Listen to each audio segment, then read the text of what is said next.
Now, yesterday, naalala ko po, natanong kayo doon sa time nyo sa ICFAO kung ilang Vice President ang na-audit nyo pagdating sa confidential funds.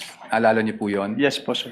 At ang sagot nyo po ay isa lang, si Vice President Sara Duterte, the respondent in this case. Tama po ba? Yes po. Tapos Since I natanong- assumed in ICPAO in Since- 2014. Since you assumed in September 2014? Yes po, sir. Tama po. And you were asked, bakit si Vice President lang?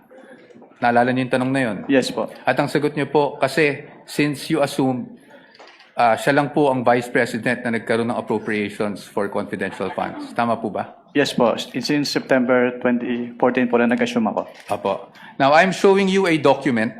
If I may approach the witness, Your Honor. Counsel may approach. I am showing you a document Assisting entitled counsel from the Spec- prosecutors may also Oh, yes. approach should they so desire. I'm showing you a document, and this document is from the Department of Budget and Management, entitled Special Allotment Release Order, dated. Medyo malabo lang po yung document, no? December 22, 2014. Makita niyo po yan? At ang purpose po is to cover confidential activities for fiscal year 2014. You see that? Yes, sir. And nung December 22, 2014, nasa ICFAO na po kayo. Tama po ba? Anong period po yan, sir?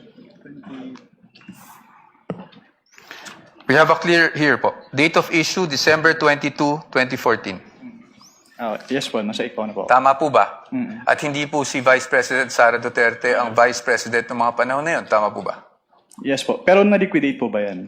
That's the question. That's the question to ICFAO actually because yun po yung, ang pinapakita ko lang sa inyo is nagkaroon po ng confidential funds. Ang Office of the Vice President noong 2014 issued December 22, 2014.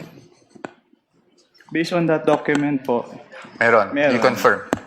But that's okay, no? Because maybe you were just not aware yesterday when you were asked the question. I just wanted to put that on record because marami na rin pong lumalabas sa social media na si Vice President Sara Duterte lang ang Vice President na nagkaroon ng confidential funds. But you confirm that, sir. Your Honors, just a manifestation, this has not been pre-marked. We just came upon this document yesterday after the statements were made. So upon the agreement made during pre-trial, we request that this be marked as exhibit for the defense D-1-167-DE. -OVP. Let it be so marked.